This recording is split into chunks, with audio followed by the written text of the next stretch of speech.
I think I'm just a 200-foot power forward that works on both sides of the ice. Likes to be in every single situation and just will help his teammates in any way he can. How important do you think that is for players? I think it's huge. Some guys will go, even now in the WHL, you see guys will go 2-3 years before they figure out, what kind of player they want to be. So I think the earlier you can figure out, who you are and carve that role for yourself, it's only going to help you that much more. That was fifth-year WHL veteran and current captain of the Victoria Royals, Reggie Newman. And you are listening to the Up My Hockey podcast with Jason Podolin.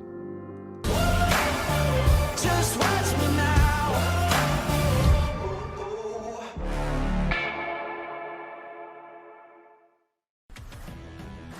Welcome to Up My Hockey with Jason Podolin, where we deconstruct the NHL journey, discuss what it takes to make it, and have a few laughs along the way. I'm your host, Jason Podolin, a 31st overall draft pick who played 41 NHL games, but thought he was destined for 1,000. Learn from my story and those of my guests. This is a hockey podcast about reaching your potential. Hello there. Welcome back to the Up My Hockey podcast with Jason Podolin. I am your host, Jason Podolin, and today we are speaking with Reggie Newman.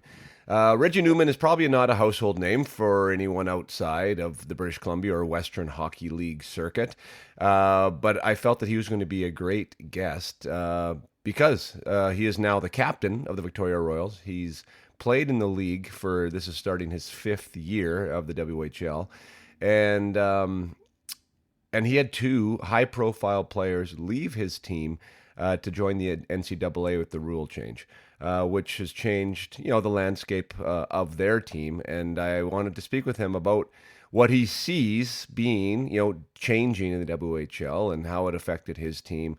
Great opportunity to talk about leadership and how he feels about leadership and why he was able to receive the captaincy, and also life of 5 years in the WHL. So Reggie was able to come on as I talk early in the discussion. We have his father Mike and I played together in Penticton for the Panthers way back, I think in 1991.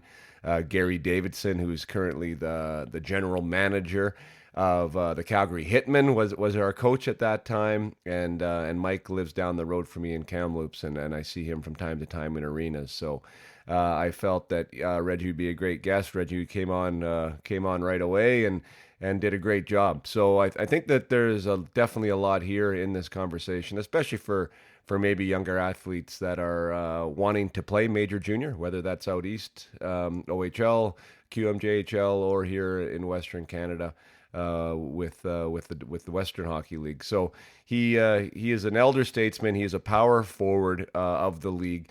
Another thing that I wanted to talk to him about, which we did, how hockey just seems to have less and less physicality in it these days. Reggie is he's not a fighter, but he will fight. He loves to hit. He says in the program that's kind of his favorite thing about hockey is that aspect, being able to hit a D-man on the forecheck. And there's less and less players like him out there. But the irony is as you see with the NHL draft, and as you see with the Stanley Cup champions of the last few years, these are big, heavy, hard to play against teams.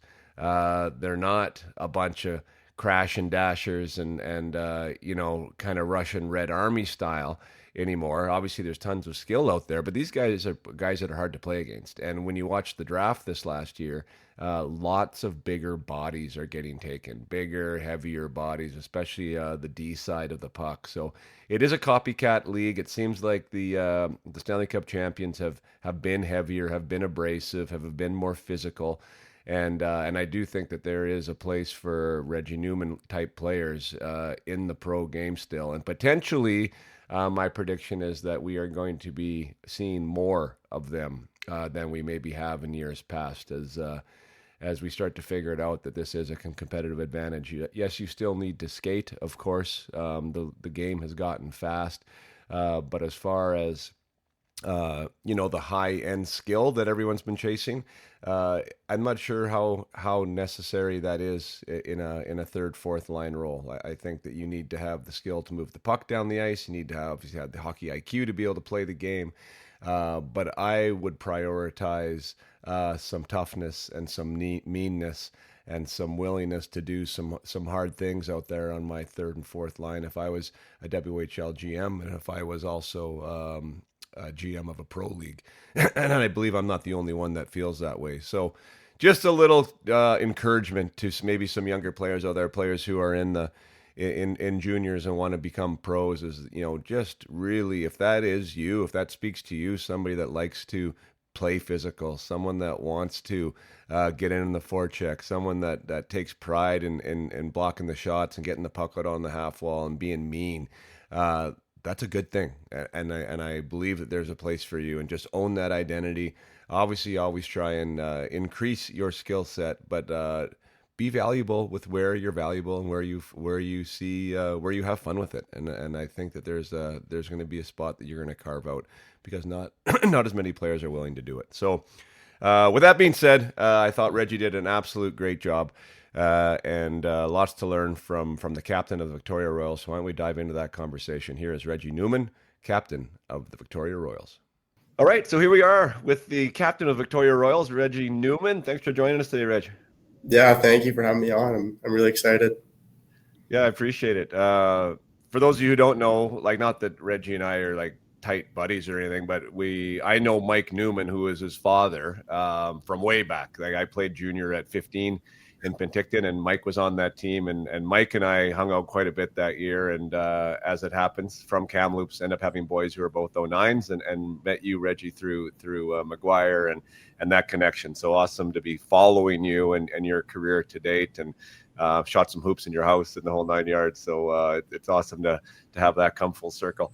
What do you think that your dad's, maybe we'll just start there with Numi, your old man, Numi Sr. Like, do you think that his involvement in the game was something that brought you to the game?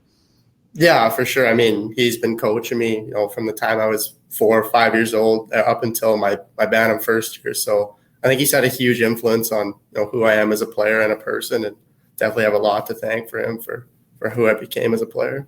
Cool. Do you remember, like, going to the rink for the first time, or like wanting to play hockey? Reason I ask is because, like, my oldest, some people are shocked. Like, we were trying to essentially be a ski family. My wife wasn't really into hockey, and I'd been away from it for a while. And geez, like, Hudson just did not want to ever leave the rink. And he's like, I want to play in a real team. I want to, this and that. So he brought me back to the game, which I'm super thankful for. But do you remember, was it kind of your idea, or was it Mike's idea to get you there in the first place? It was, both my parents, my mom and my dad. We just went to a little public skate and tried on the wheels for the first time, and just kind of fell in love with the game right from there, and right. Been going ever since. That's awesome. I'm going to jump to Bantam, just because that's when kind of, not that hockey starts, but that, to me, that's when you kind of start deciding if you want to be a hockey player or just play hockey, essentially, right? Is the way that I put it. And with you were in Yale, I believe, right? With your for your draft year. What was that decision like for you guys to leave Kamloops, the minor hockey system there, and join the CSSHL and go to Yale? Yeah, it was not an easy process, I won't lie to you. But we had a spring hockey coach, Brad Bowen. I'm not sure if you know that name, but he's still there. Yeah, he's a great coach. So he kind of brought me and 6 other guys from Kamloops along the way. So that definitely helped the transition a lot easier, going in with a lot of buddies you already know. But yeah, Brad was kind of the front runner on bringing all of us into Yale, and obviously it worked out pretty well for all of us going forward. Yeah, that's cool. What were you in a billet house that year, or did mom or dad come with you?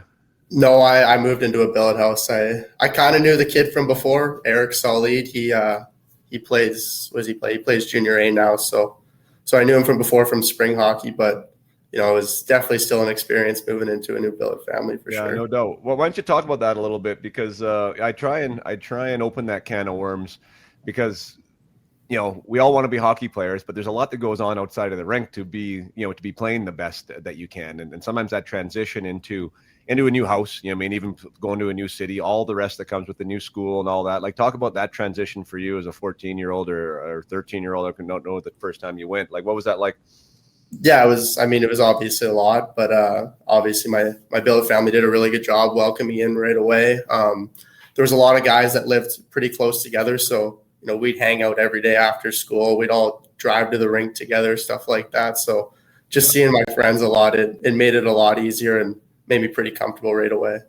What was the biggest piece of the challenge, if there was one that you remember? Was it like, it sounds like you had some kind of built-in friendships there, so the transition maybe to the dressing room wasn't so hard. Was school any different? Was the, living away from home, the food? Like, was there anything that was that gave you a little bit of a difficult time at the beginning?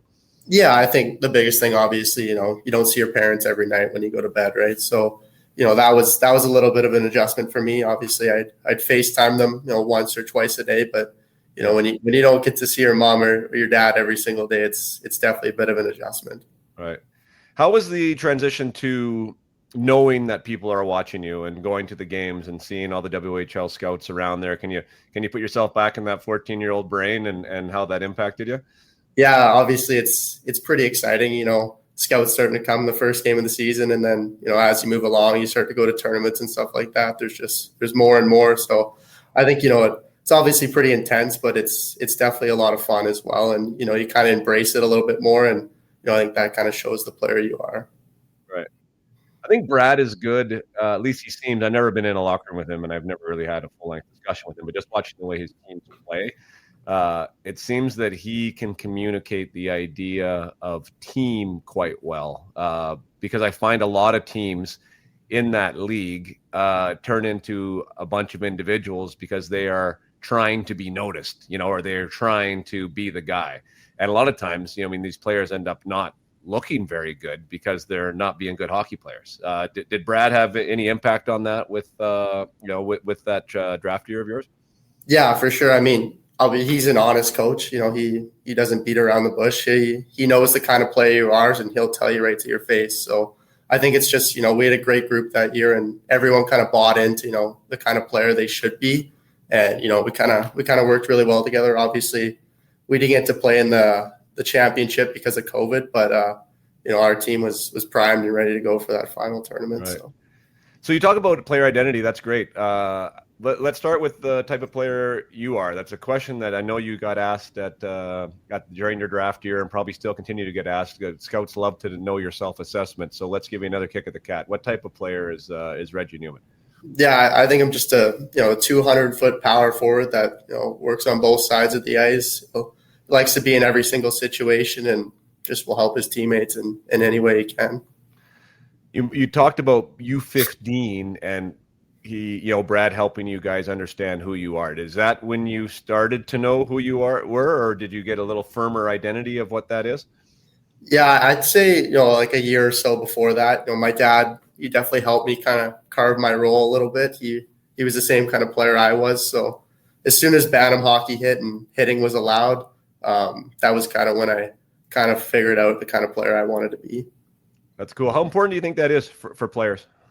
I think it's huge. Some guys will go, even now in the WHL, you see guys will go 2-3 years before they figure out, what kind of player they want to be. So I think the earlier you can figure out, who you are and carve that role for yourself, it's only going to help you that much more. Can you dive into that a little bit more? Like, that is something that I really try to talk to the players that I work with. And generally speaking, like, that is one of the biggest hurdles for them, is one, not to put a ceiling on anybody, because I don't believe in that, right? But you do need to understand how you're valuable, right? To the team and to yourself, right? So can you just maybe expand on that, and maybe even as your role as captain now, like how important is that for a team and for an individual player to advance? Yeah, I mean, obviously, there's 4 lines. Not everyone's going to be a top 6 player. So, if you're in that bottom 6, you might not be a goal scorer. You got to check, you got to grind the other team down and block shots, create energy. So I think it's, carving that role out early. That's going to help you, jump up in the lineup or stay in the lineup if you're a younger guy and stuff like that. And then, leadership wise, it's kind of just, you're not telling the guy, what kind of player they are, but it's kind of, pushing them a little bit more to work on those things if they are in the bottom 6 or in and out of the lineup. And it's just kind of motivating them to, be the best player they can be. Yeah, that's fantastic. I think it simplifies the game too. Like when you have a couple key points that you know that you're valuable with and can impact a hockey game, like, and that's your focus point, like the other stuff comes, and whatever that other stuff is, like we love talking about top six, bottom six, but even guys that are in the top six, if we're talking major junior hockey, let's be honest, if you're not scoring 30 plus goals, a point a game plus, you're probably not going to be a top six guy anywhere pro, right? Yeah. So it's like, even like that sort of middle ground when, okay, maybe you are in a top six role, like, not that have to be running around hitting guys, but you got to be working on the details of the game that you're going to have to work on at that next level. And I think that's the part that a lot of guys miss. And then when they show up and it's like, okay, now I actually have to get the puck out on the wall, like 80% of the time, and that really hasn't been in their wheelhouse, and then they get stuck. But that's awesome that you were able to, figure that out for you early on and kind of just go all in with it, because I do think, watching you play, and I haven't watched you a million times, but I definitely notice when you're on the ice when you do play. And I think there's less guys in the league that want to play that way.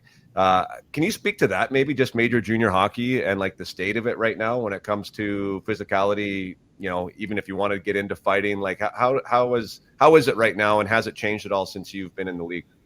Yeah, I think it's changed a little bit for sure. When I was 16, there was definitely a lot of guys willing to fight every single night. And, it's definitely a little bit different now being an older guy. Obviously, you don't want to beat up on a 16-year-old or 17-year-old now. So it's definitely a little bit harder to find your fights or pick your fights. But obviously, there's a time and place for that depending on the situation of the game. So it's definitely a little bit different, but there's still obviously a time and place for that.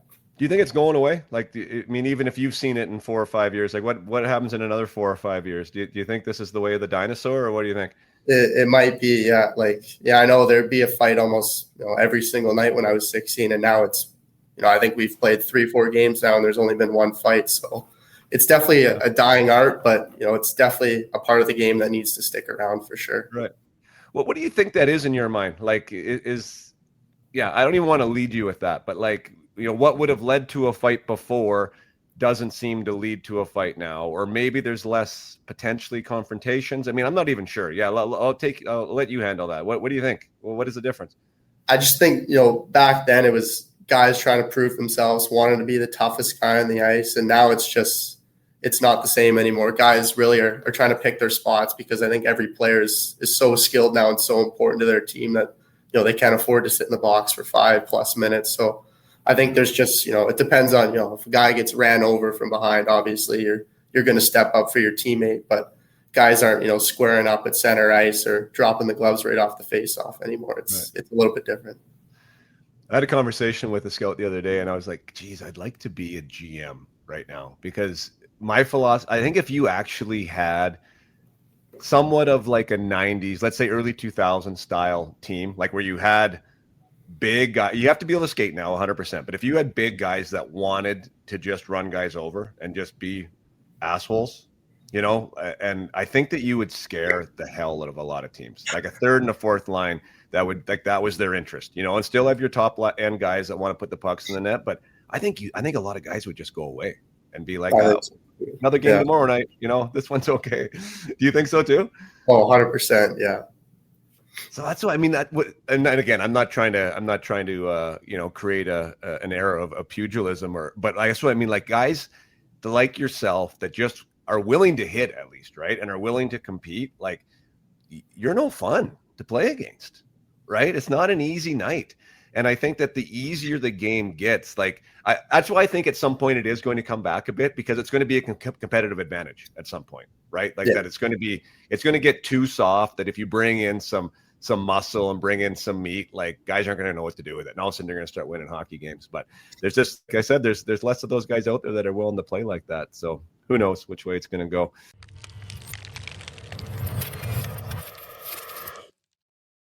This break in the action is brought to you by Iron Ghost Construction, platinum sponsor of the UMH 68 and friend of the Up My Hockey podcast. Iron Ghost has provided player scholarships at all 4 UMH 68 events, helping young athletes chase their dreams on and off the ice. Iron Ghost is where quality and safety lead every build. Since 2014, Iron Ghost has delivered quality, safe construction from structure to mechanics, start to finish. Iron Ghost, solid, skilled, and proven. A proud supporter of youth sports in their hometown of Vernon, BC, and beyond, Iron Ghost is committed to building more than just structures. They are building futures. Big fan of Iron Ghost Construction and the McKechnies. Here in Vernon, they have been a part of the Vernon Viper organization. They have been a part of youth sports here, whether it be lacrosse or Vernon minor hockey, the spring programs, my spring program, the UMH Compete, and also in the Western Canadian event of the UMH 68, which is coming to potentially a state near you. So stay tuned for that. The UMH 68, Iron Ghost has been an awesome sponsor of them. So we want to support what they're doing here in the oil fields, in forestry, in the mines. They build structures. If you need them, they will do it for you. And I hope that this word of what they're doing and how they're supporting gets out there, and you can support Iron Ghost Construction as they supported the young athletes here in Western Canada.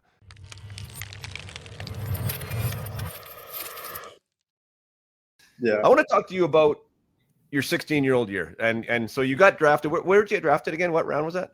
The fourth round. Fourth round, right? So Bantam fourth rounder. That's right. Yeah, you got really close. Like you and Hudson, my oldest there, got drafted really close to the same spot.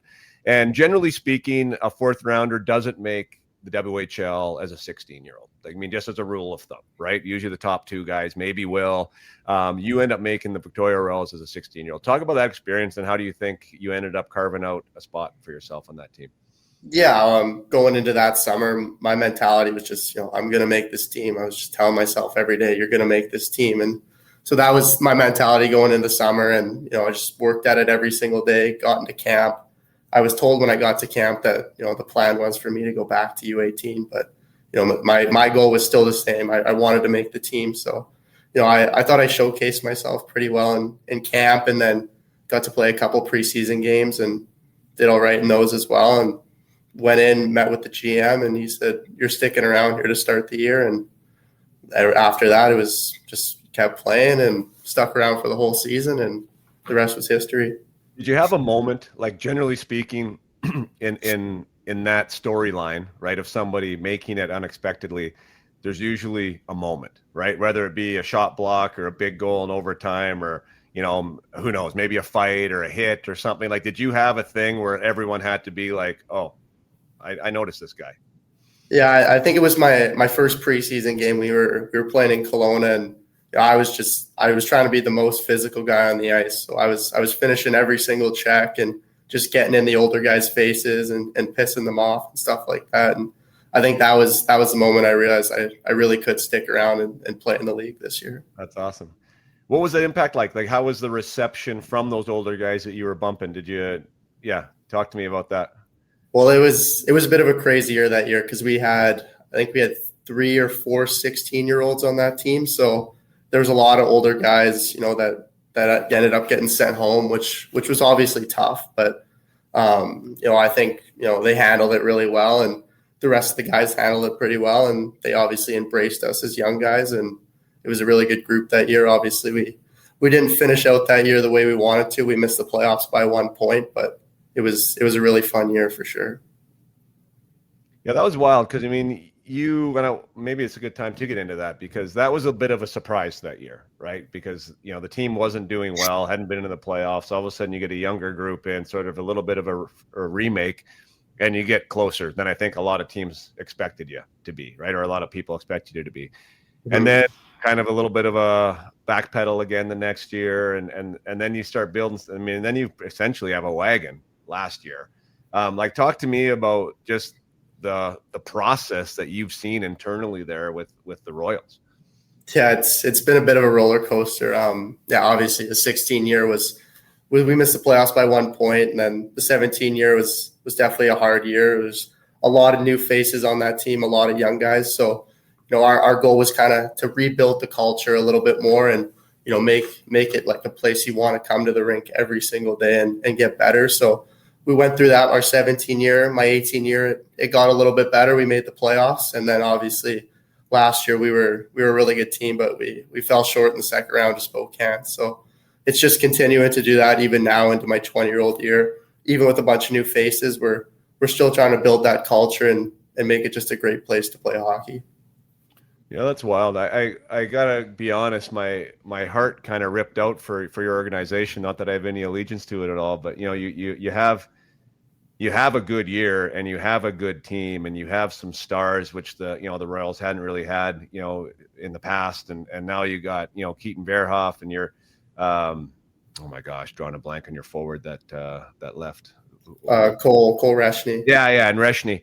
And they make this decision in the offseason with the rule change, like to go, like two big pieces that, I thought was coming back. And I think a lot of people thought were coming back and obviously make your team, got some high end pace with those guys. Like how was that for you now as the captain to hear about those decisions? And did you know about them before that they were even announced? Yeah, it was obviously, really hard to hear because, I was really close with those guys, but obviously super excited for them. That's a great opportunity for both of them to develop a little bit more. But now it's just, we're focused on our team and we're trying to get as best we can this year. But obviously we're still staying in contact with all those guys that went to school and, hoping the best for them either way and definitely staying in contact with them. Right. That's cool. And of course, I wouldn't say of course, but, no ill will, you're buddies with them. Like they make a decision. When it comes to you and thinking about the decision, because a lot of guys do have decisions, like why do you think, in your opinion, you said maybe a better chance for them to develop? Well, why do you think that? Like, why is that your choice of words on that decision? Yeah, I think, obviously you're not playing as many games. So there's just more time to work out.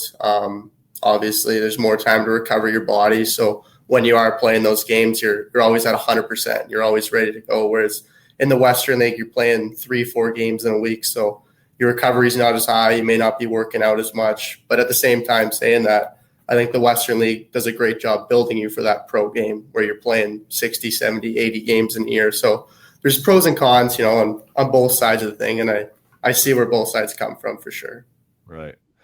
Yeah.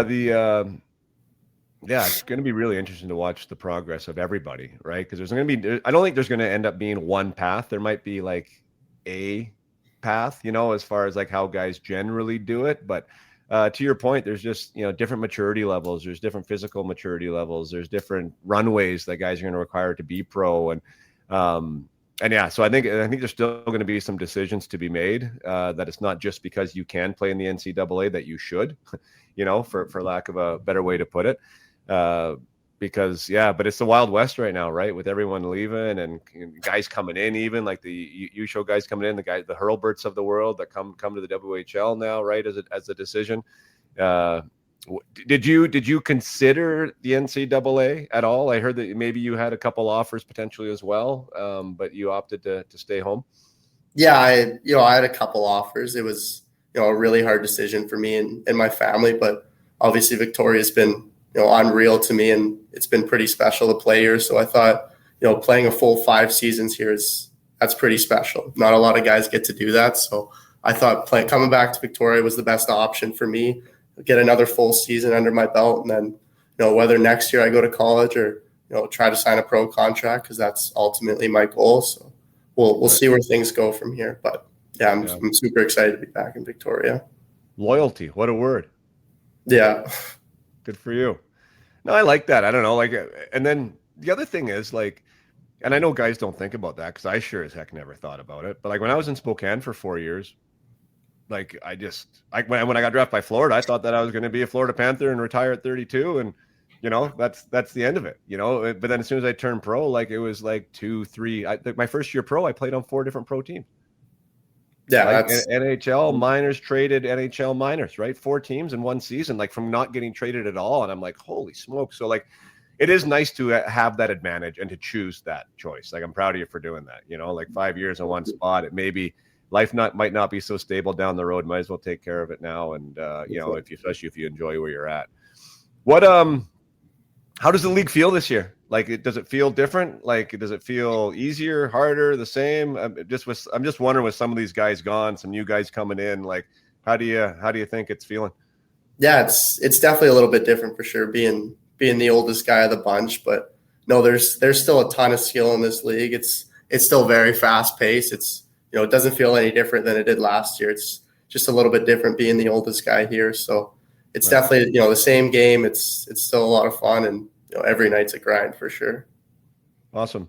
Talk to the people listening here, and just because people maybe don't know that in the Western League you're allowed three 20-year-olds, and it's generally a 19-year-old league. So there's lots of 19-year-olds that don't move on to pro and then need to have a place to play. So securing a spot as a 20-year-old is not an easy thing. Can you just talk about what that even means to you, and what you feel that that title requires of you with the group this year?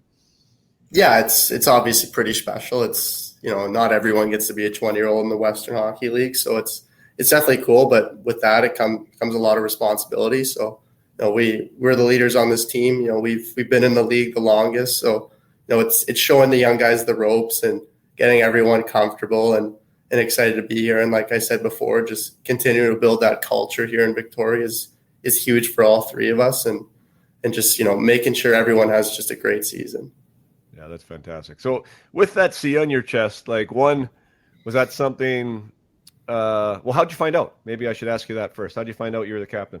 Yeah, my coach James Patrick, he called me towards the end of summer, about mid-August, and he said, are you coming back? And I said, yeah, I'm super excited to. And he said, would you like to be our captain? I said, I'd be honored. And that's kind of how I found out.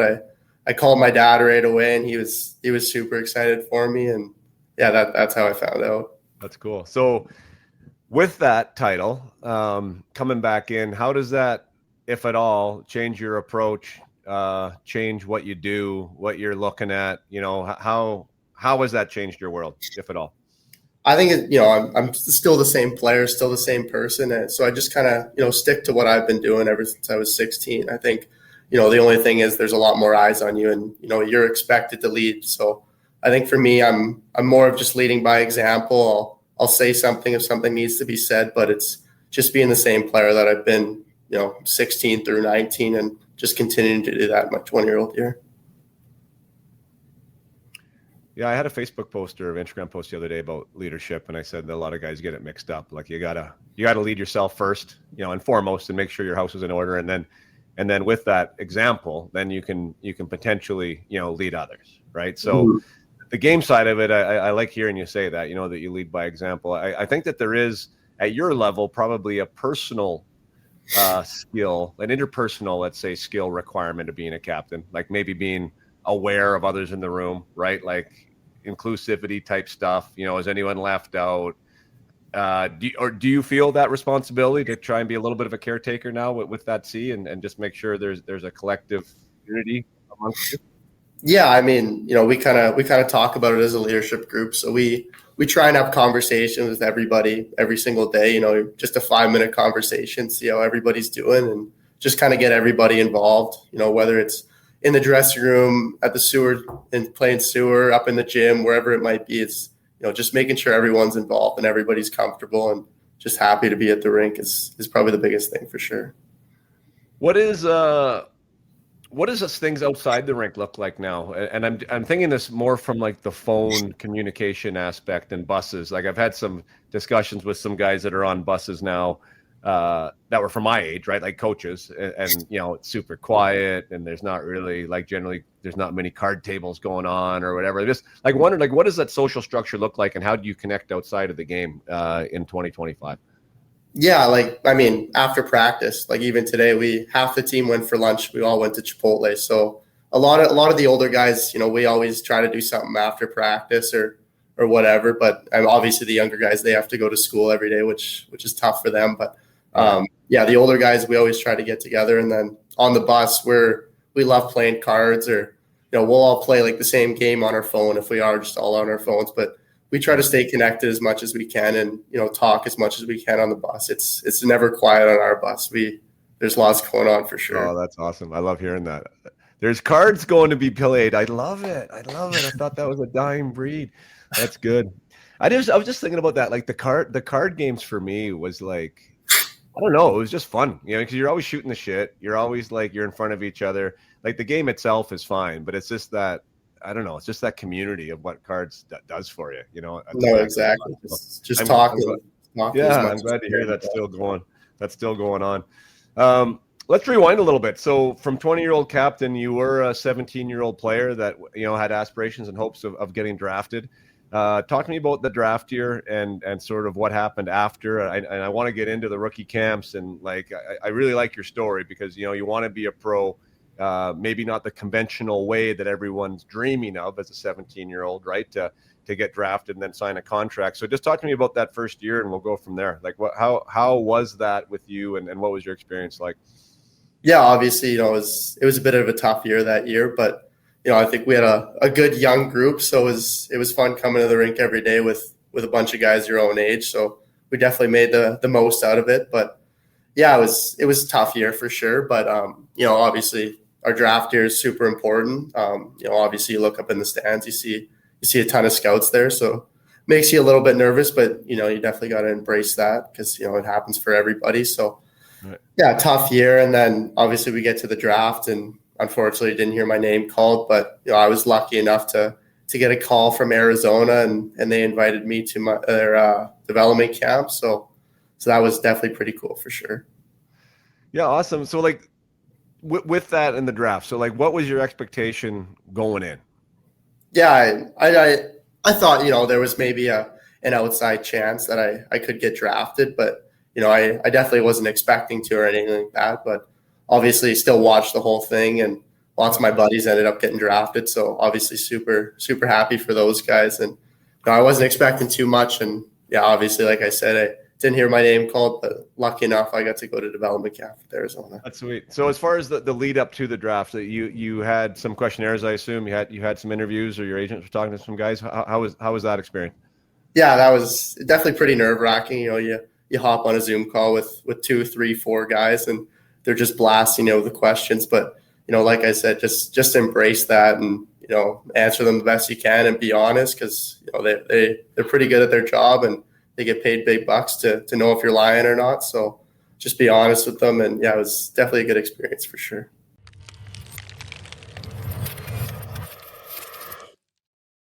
This episode is powered by BioSteel, main sponsor of the UMH 68 and friend of the Up My Hockey podcast. BioSteel is the hydration choice trusted by pros and parents alike. And now it's even easier to grab. The new BioSteel Variety Pack is available at Costco, Canada. You get 24 bottles, 3 flavors, Rainbow Twist, Blue Raspberry, and Black Cherry. All with no sugar, no caffeine, and no junk. Just clean, effective hydration that works as hard as you do. Now, I don't know if BioSteel is available at Costco in the U.S., but if you are in Canada, by all means, go out and grab some. And if you aren't getting it at Costco in the States, you can definitely get BioSteel at biosteel.com or biosteel.ca. They do have ongoing programs there, and as an affiliate of them, I definitely use their product. We use it all the time here at the house. They've been great to work with as far as from a promotional standpoint, supporting the UMH 68, and why not support somebody that supports youth hockey in that capacity? I think it's a great option. Hydration is important, and BioSteel does their part. So go out there and grab your BioSteel today.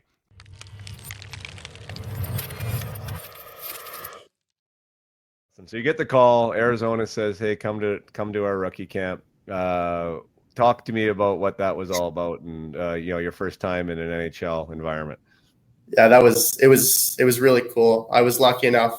My teammate Justin Kipke, he was drafted by Arizona, so it was nice to know somebody right away when I was there. But obviously, the speed is a lot quicker than the WHL, so that was definitely a big adjustment right away. But it was definitely a lot of fun. You see how the pros work out, how they train, how they operate, and it was definitely a really good learning experience for me. So as far as pros go, that would be the older guys in that camp had some pro experience. That's how those things work? Yeah, so there's that, and then even some of the NHL guys, they were still there in the summer training, so you get to see some of those guys as well. Yeah. Awesome. So what was that like? So that pathway now, so you going there, you're under. I mean, I guess the goal of getting either drafted the next year, or could you have been signed that first year or not? Like, how does that work? I don't even know the way that works. If you're an unsigned 17-year-old and you go to a rookie camp, can you get signed out of there, or do you have to wait for the draft? I think you can get signed right away. I'm pretty sure. I'm not entirely sure either, but I'm pretty sure you can. Yeah. Right.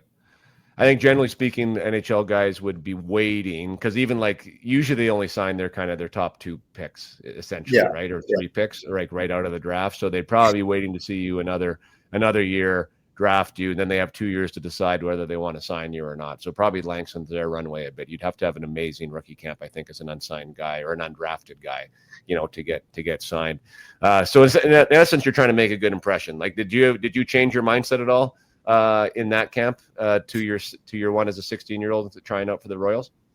No, it was kind of the same thing. Obviously you're not going to make the team out of development camp, but they brought you there for a reason. So just kind of trying to stick to the player you are and play to your strengths was definitely my goal going into that. And I think I showcased myself pretty well there as well.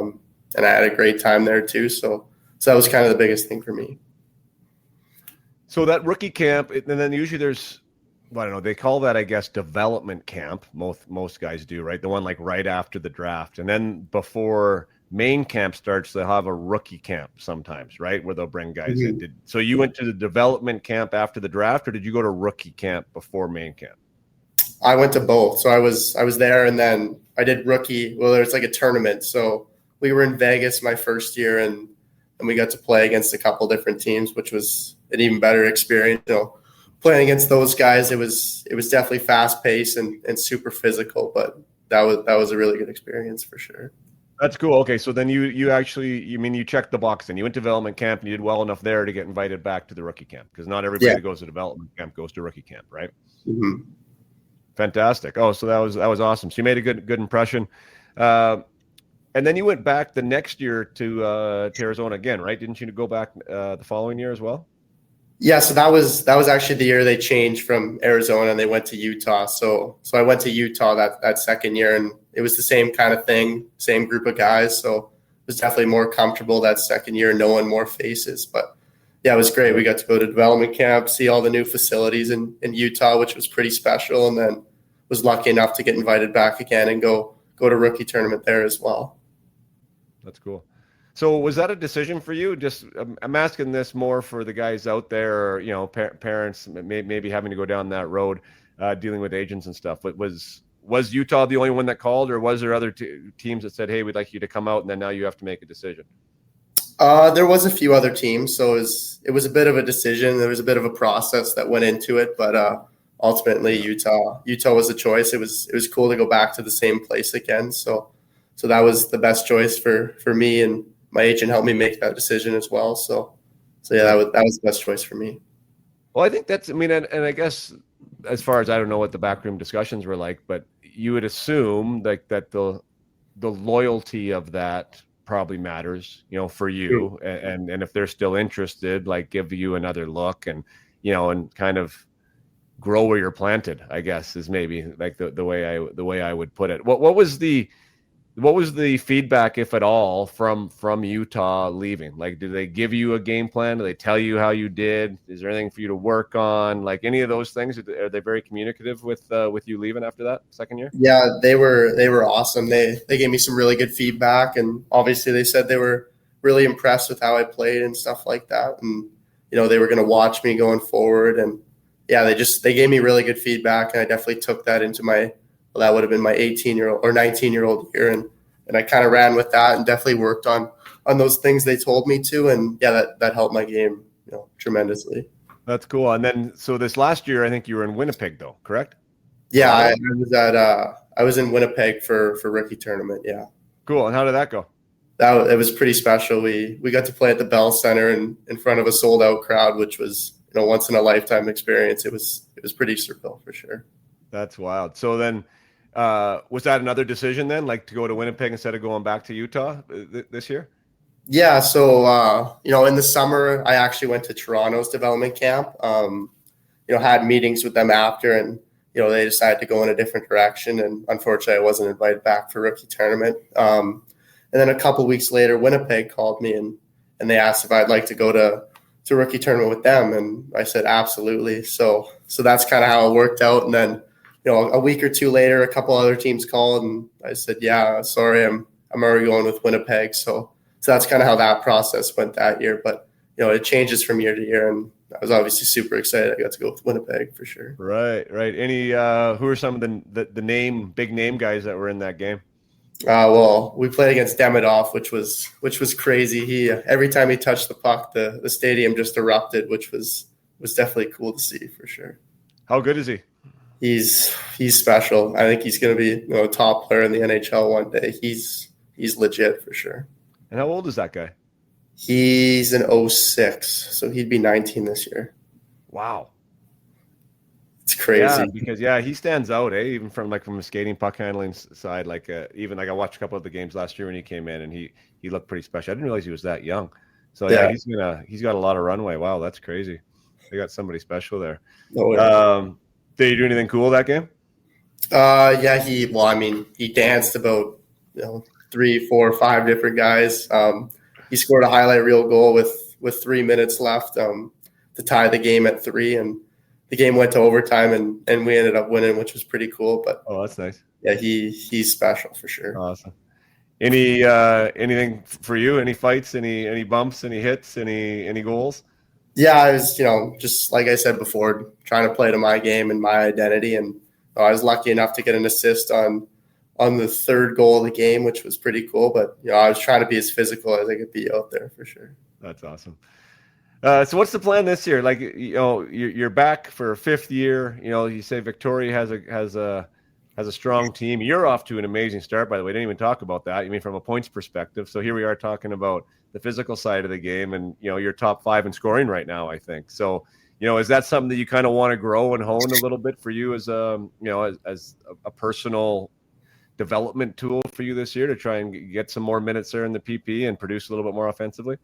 Yeah, I think it definitely just comes with age as well. Knowing the league a little bit more, it definitely helps point wise. But obviously, my 2 line mates as well have been unreal to start the season, so that definitely helps for sure. So just continuing to do that going forward, and trying to have the best season I can is huge for me. Awesome. Let's give them a shout out. Who are you playing with right now? Rowan Woodward and Hayden Moore. I think Woodward's tied for the league leading goals right now, so hopefully he can keep that pace going. Nice.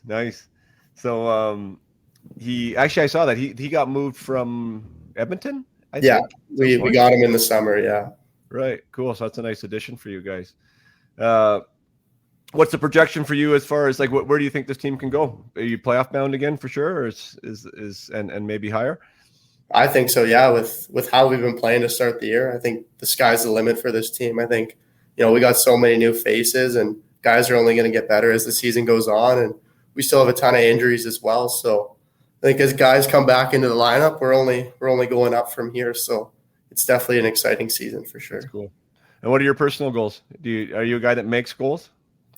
Yeah, I mean, obviously the biggest goal this year is showcase myself the best I can and try and earn a contract. But I'm not too focused on that. Just worrying about the season and trying to play my best every single game, and obviously lead this team as far as they can go, and just have the best season I can and help everyone else have the best seasons they can as well.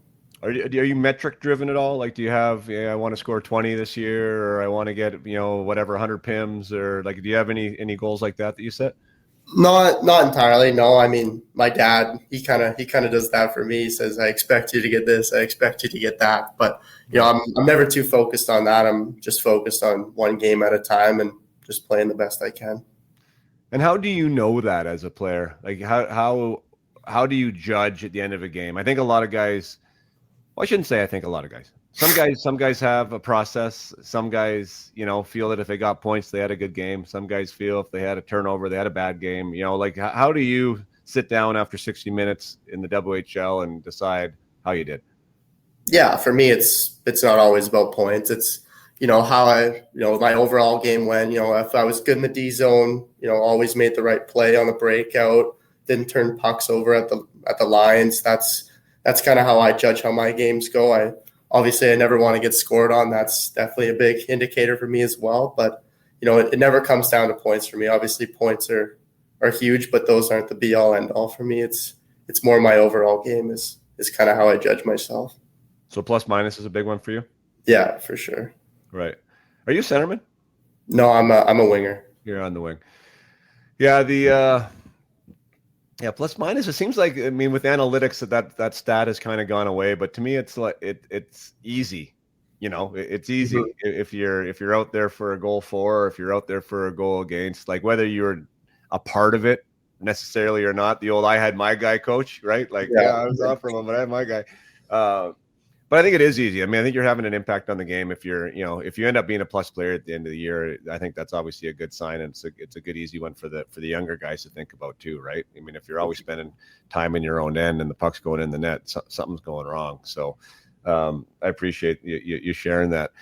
For you, another question that's been coming up, especially on the team I'm coaching now lately, is preparation and what that means. In the WHL, to play your 70-game season. There's a lot of games, a lot of nights. Consistency is a huge thing. You don't know who's watching you win, right? The coach is out watching you every game. He expects to have, a certain level of play and a certain standard for each player. How do you look at your preparation? When would you consider your preparation starts? And can you maybe walk us through what that is for you at 20 years old? Yeah, I've kind of built my routine ever since I was 15, 16, and I've kind of stuck with that ever since. But, it's doing the same things every day for me. I'm not superstitious in any way. Like if I can't do them, then it's whatever. But, I like to have my routine built in. And for me, it starts in the morning, right after morning skate. I'll come up, get a good stretch in. I like to sleep at the same time, eat at the same time. And then, I get to the rink for game time. I usually park in the same spot and, eat at the same time, my pregame meal and everything like that. So I think it's just being comfortable, with what you're comfortable with. Everyone will prepare a different way. Some guys are loose. Some guys, they got the headphones on and they won't talk to anyone. But I think it's about finding what's right for you and what will get you ready to play that game that night. Do you think about I'm going to lead this a little bit just because with what I do, and we were talking to our U18 team, that there's a physical preparedness, that I think a lot of guys kind of consider or think about, right? You need to warm your body up and be ready physically. Sometimes your legs don't always feel the same, right? So you might be things you need to do. Then there's like the mental preparedness. And in that way, I would say, routes, tactics, breakouts, maybe forecheck, PP, like those types of things, face-offs. And then there's like that other side of mental, which would be like the emotional preparedness. Because I know for me, like that was one I didn't even really consider officially, or at least consciously, until I was well into my pro years. And that's like, I didn't feel the same before every game, right? Like some days you're tired, some days you're not excited, some days you are excited, right? And like to find for me and to recognize that, okay, like I'm kind of down today from an energy perspective, from an emotional perspective, and then change my routine to, get more energy, right? To get more fired up instead of sitting in my stall yawning, which maybe what I might've done my first 2 years when I was in junior, So do you have anything mentally or structurally, technically that you think about when it comes to your preparation or from an emotional side? Yeah. Like, I'll always sit on the bench before every game and I'll, visualize, where I usually go on the ice and plays that I should make in certain situations. So when you do get on the ice, it just feels like second nature. And then on the emotional side of things, if I'm ever feeling a little tired or down, it's, trying to get, amped up, whether you're playing Sioux, you're jumping around a little bit more, or maybe you're grabbing smelling salts before the game or whatever it might be. So there's always little ways you can, prepare yourself a little bit more for the game and, amp yourself a little bit more if you need to do that as well. There's definitely lots of ways to do it. Yeah, and for the players listening, like that is the skill of self-assessment and being honest with where you're at. Because remember, like what we're talking about is, Reg wants to be a pro, right? And to be a pro, you got to be consistent. And to be consistent, you got to be your best as often as you can. So how you feel physically, mentally, emotionally before the puck drops matters. So it is a responsibility that you need to be accountable to, and I think if we can frame it that way, now we can start thinking about, okay, now it's not just the routine that I have, but I know what I'm doing and I also know why I'm doing it. right? And I think that's the separation there is like, what am I doing and why am I doing it? And if you can check the boxes of those things afterwards and be like, yeah, well, I did this, or I went on the bike today because my legs were feeling like crap, and I spent a little more time on the face-off visualization because we ran a couple new plays this week that I wasn't familiar with.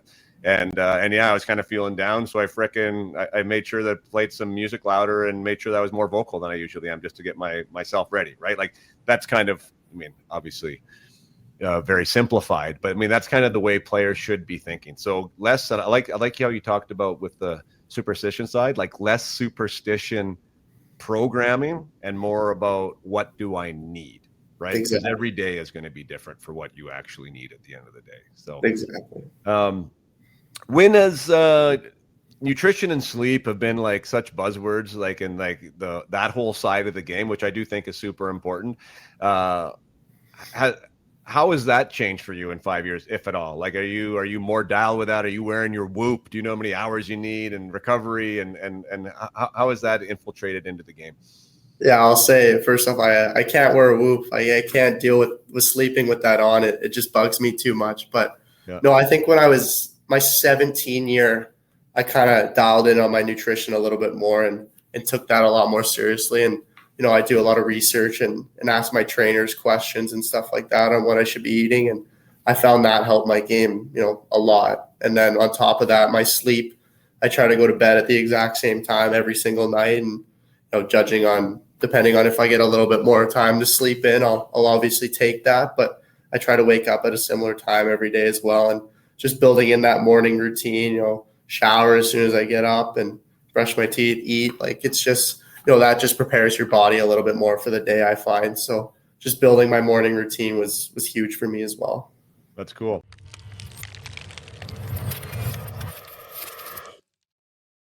This episode is also brought to you by Elite Prospects. Elite Prospects is the gateway to hockey. Online since 1999, EliteProspects.com is the #1 statistical hockey resource, serving over 1 million unique visitors weekly.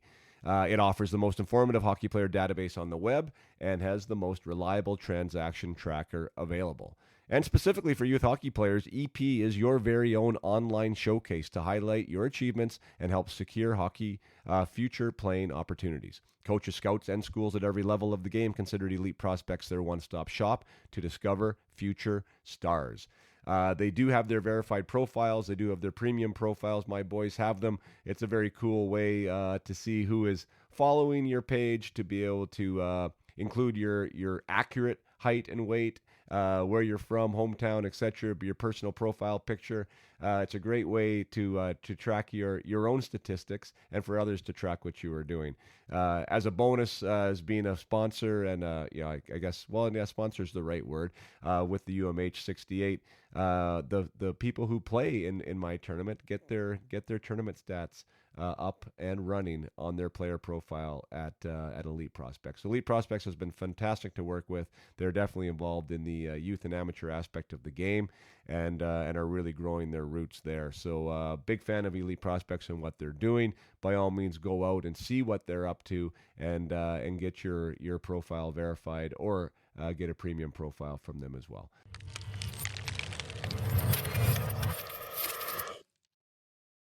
So yeah, did the morning routine come by accident of realizing that it was more effective to be prepared, or was it something that like a performance coach taught you about, or how did that work for you?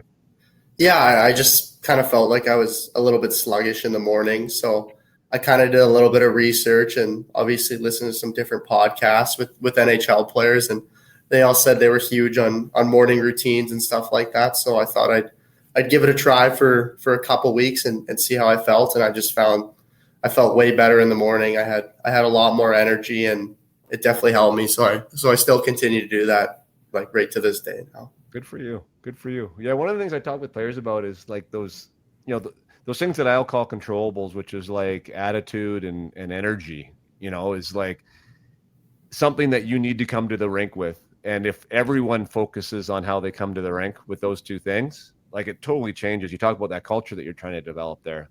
Like that's the individual ownership that the collective benefits from, because like how you feel walking into the room. I don't know what time you guys practice, but if you have taken care of your business, you know what I mean? And you're not coming in with, your hair combed by your pillow.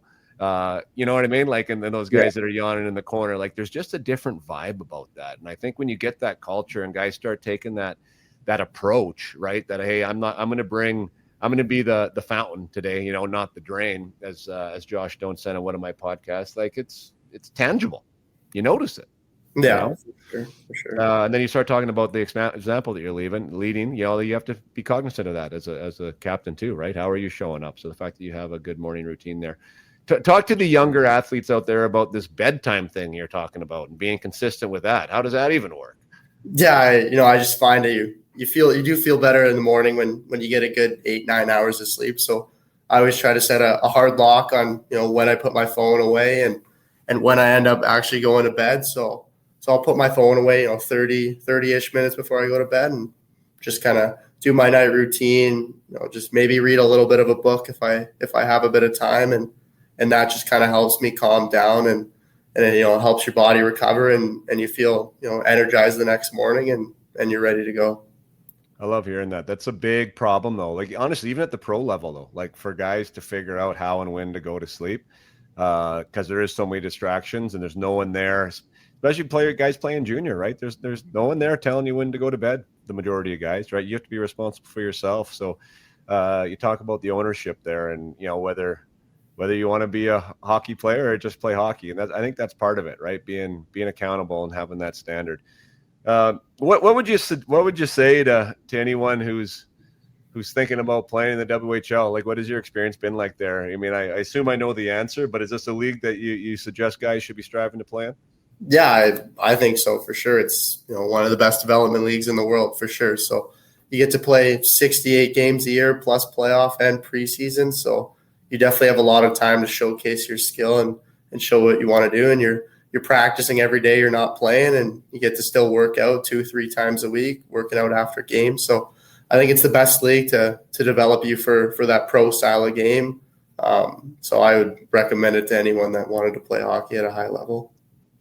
There's so much maturing that happens in the junior ages. Like I call them the formative years. Like you're going to remember this guaranteed, more than you're probably going to remember your pro career and other aspects. Like, being in that town during these years of your life are going to be memorable. But the guy that I'm talking to now is definitely different than the guy that showed up as a 16-year-old. Like, what do you think the league or even the sport has taught you that has allowed you to grow personally? Like, what's different about you now than when you showed up? Yeah, obviously I've matured over the years, and there's a lot of people to thank for that. My coaches, my parents, my teammates, and everything like that. But I think the league just makes you mature in a way where you're playing 68 games. You're getting home after a 7:00 game at 11, 12 at night, and you got to get up early in the morning the next day, and you got to get ready to play another game. So there's a level of maturity in that, and there's a level of accountability, how you're taking care of yourself right after the game, the morning before the next one. And I think, that just comes with time when you figure out your routines and everything like that, and being able to prepare for the next game. And, you obviously come out a better player than you come into the league for sure. Yeah. I like that responsibility aspect. I think that really teaches guys a lot. And with the school too. I mean, balancing school and a WHL season is not easy. I remember I was, telling the old war stories to my boys, like being in Spokane there, and we would play a lot of Wednesday night games that you'd be getting home 4 a.m, and the expectation was you unloaded the bus, you got back to your billet's house, and you're at school at 8:30, and that's just what you needed to do. And again, there was no one telling you to do it. And not that we were always perfect with it, but that was the expectation. And I think from a mental toughness standpoint, a lot of people would be, we got to get your 8 hours. And that's where I kind of balance it, because I challenge the guys that I work with to be like, hey, you know what? You want to be dialed, right? You definitely want to be dialed. You want to take as much advantage of all these things out there that will help you with performance. But if you did get 4 hours sleep, I expect you to go out there and be a killer still. Mm-hmm. If you did have to eat McDonald's, you should go out there and still be a killer. So like that, I like that aspect of like from our era, and still the WHL still teaches that, but like where there is no excuses, right? Like you still have to go out there and do it. And I love that about our sport. You maybe talk about the mental toughness side of it for me, because I know why it seems to be like that's something that you value as well. Yeah, I mean, obviously our coach, he's pretty hard on that. GP, he expects you to be at your best every single day, and he always talks about controlling the controllables, like you said, and you should be able to go 100% every single rep of every single drill. No matter how you're feeling, you got to work your hardest every single day, and that's how you get better on the ice and off the ice. So just kind of doing that every single day is definitely the most important thing, I think. Anything else to add about Jeep? Like, I've heard nothing but good things about him, honestly, and I can't say that honestly about everyone, that coaches. But it sounds like he does things the right way. He demands the respect of the players, and he's a teacher as well. And I don't know, I just heard a lot of good things to him. Like, what's been your experience with him now into your second season? Yeah, I gotta say he's an amazing coach. He he expects a lot out of everyone, but he's obviously pretty hard on all the guys, but that's obviously because he cares about everyone, and he's super dialed in on nutrition as well. He talks about that a lot. He every time we go on a bus trip, and we stop at a gas station, he stops in the candy aisle and makes sure none of the young guys are eating any candy or anything. So that's pretty funny, but he's a great coach, like I said, and he just expects a lot out of guys, and he loves showing video, and he's not afraid to call guys out if they need to be called out. And obviously a lot of guys have a lot of respect for him. So he's been, super helpful for my development. That's awesome. Yeah, it makes a difference, doesn't it? Hey, like the guy behind the bench. One of the things that I'm really valuing, sort of where I'm at now, why I've done what I'm doing, is like I didn't really embrace that as much as a player, like how important that coach can be and could be, not only for the development, but also for your progression. And now when I'm working with players, I really encourage them to foster the support and advice of those around them. You spoke earlier about working with your trainers and what can I eat, what shouldn't I eat, even probably in the gym, and starting conversations with your coach. I think that should be something that is conscious. Use the support that's there. Ask, how do I get here? This is what I want to do. Because then you create a support team, somebody that's rooting for you. Is that something that comes to you naturally? For me, it didn't, right? For me to reach out, to ask, to start the conversation, I was always somebody that when it came to upper management, like I thought that they would start the conversation with me, and I wouldn't talk unless spoken to. How have you handled that away? Like, as far as from did you have a strategy, or how do you deal with coaches and support staff?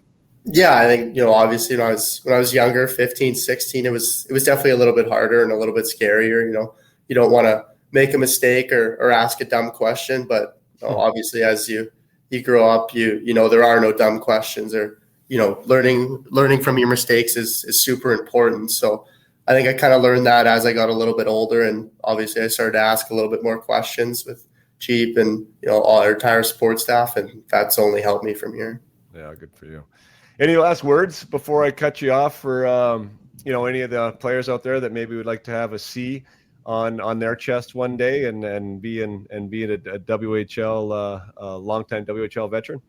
Yeah, I mean, just find your identity and stick with that. And when you're leading a team, everyone leads in different ways, whether you're a vocal leader or leading by example. So it's just finding the way you lead and being comfortable with that. And obviously, the captain's not the only guy leading the team. You got to have a great support staff with you as well, which we have here in Victoria, which has been, obviously super helpful. So I think that's the biggest thing for me is, just find the way you want to lead that team and go from there.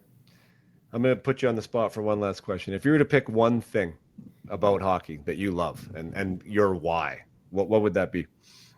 I gotta love the physical side of the game. That's how I've been playing ever since hitting hockey was a thing for me, and that's the most fun thing for me. When you can go in on the forecheck, finish your D-man and take the puck from them, that's all you need out of me. So that's my favorite part of hockey for sure. That's awesome. I love asking that question because guys automatically glow up. It's like you smile thinking about that.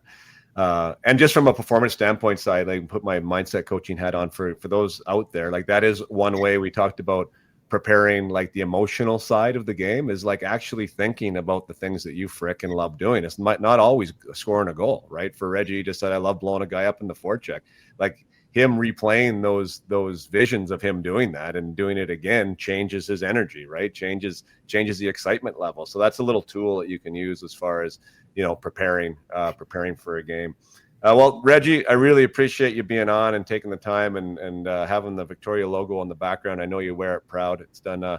They've been good to you, and you've been good to them. So I love seeing that loyalty there, and I wish you nothing but the best individually and for your group this year. I know you're going to be leading proudly.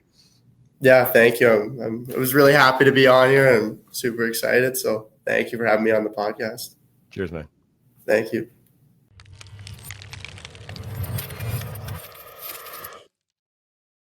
Thank you for listening to the conversation with Reggie and I. I really enjoyed having the talk. It's amazing how dialed these kids are to me now. The things, the bedtime routines and the morning routines, and the way they talk about recovery and the way they talk about preparation and all the stuff that. If you're going to be professional in today's day and age, if you want to give yourself the best opportunity for success, those are the things that you have to do. But it's just crazy for me to think 25 years ago that we weren't thinking that way. There wasn't much of a routine as far as when you're considering about how to play high performance. You just sort of showed up and you went to work and you figured out a way to get it done the best you could. And I kind of allude to that a little bit with Reggie. Like I do think, and it's something that I work with my players on, is how to find your routine, how to find the ability to give yourself the best chance of success. But sometimes we can get so wrapped up in that high performance equation that when we fall out of that equation, or if one of those pieces isn't there, that it all comes unwound. And that is where I think we can take a little bit of a throwback to the 90s when we weren't worried as much about the extra stuff. We were just worried about getting it done on the ice, and kind of that no excuses mentality, which was drilled into us from little guys. And I do think that there's a place for that still, like the no excuse, get her done, figure it out mentality. What time did you get in from the road trip? I don't care. You're going to school. What's wrong with your leg? I don't care. You're going to go play. Just that type of stuff. What'd you eat for pregame? We had pizza on the bus because we couldn't go, we couldn't get into the passage joint. Oh, well, go get it done. And so it was always pushed back to you that it's just your responsibility to play your best. And not that we always figured that out, but that was the choice, right? That was what the expectation was, I should say. So it is something that I see with the younger players now, is that it's maybe a little easier to fall off the rails for things to not go our way, and then we seem to have excuses around us that this is why we're not playing well. Let's just find that kind of that old school mental toughness where, yes, we do want to align our high performance check boxes. Like, that is wise, that is professional, that is what we should be doing. But let's take pride when we look in the mirror that if one of those things is off, or if we didn't get a great sleep, or if we didn't get our pregame done right, or we might be a little bit sick, whatever the case may be, is that you're still somebody that goes and figures it out. And you are somebody that goes and gets the job done. And I think when we can combine both those worlds, now we truly have a monster on our hands. What I would call a mindset monster. So I think Reg is one of those mindset monsters. He's leading by example there in Victoria. He's doing a great job there. And by all accounts, he has 7 points in the first 3 games. To date this podcast, we'll see how the rest of the season goes for him. But it's awesome to see the offensive numbers up. And it's awesome to see him sitting there in front of the Victoria Royals logo, showing loyalty to that squad that brought him in as a 16-year-old. I love to see it. I wish nothing but the best for Reggie and the Royals this year. And until next time, you guys play hard. Keep your head up.